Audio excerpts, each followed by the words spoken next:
Hi, I'm David Dylan Thomas, and today we're going to talk about why it is that you don't necessarily have to be all that nervous when you're giving a presentation or giving a talk or maybe presenting work to clients. And it has to do with a bias called illusion of transparency. And the way it works is if you're on stage, you might feel really nervous and you think, oh, everyone can tell just how nervous I am, right? They can see right through you. As it turns out, not so much. So they did an experiment where they had five people get on stage and they said to two of them, I want you to tell a lie. Afterwards, they asked the people who lied, hey, do you think people could tell that you were lying? And most of them were like, yeah, it was obvious, right? And when you talk to the people in the audience and ask them which people were lying, they were no better than chance at figuring out who was telling the truth.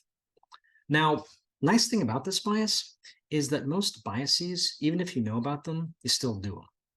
This is the one bias I've found where you can actually remediate it. Knowing about the bias actually helps. They did another experiment where they had people get on stage and do a presentation, and some of them they told about the bias and some of them they didn't. The ones who knew about the bias actually did better. So literally by watching this video, you have been inoculated against the illusion of transparency. Now, another tip for presenting your work, I use this with designers a lot, is to say instead of thinking that you're going in there to present your work and people are there to judge you, think of it more like research, right? You're trying to answer the question, is this design getting us closer to or further away from our goal?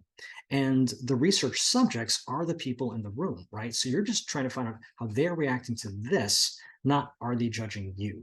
And I've used this with designers who were kind of getting started, and they find that it really does help them present their work with less nervousness.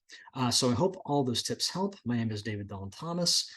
You can hire me to give this kind of stuff and talks at your organization or at your conference. And you can find out more at daviddylonthomas.com. Please feel free, if you're watching this on YouTube, to like and subscribe. If you're watching this on LinkedIn, there's another thing you can do. Thanks so much. Have a great day.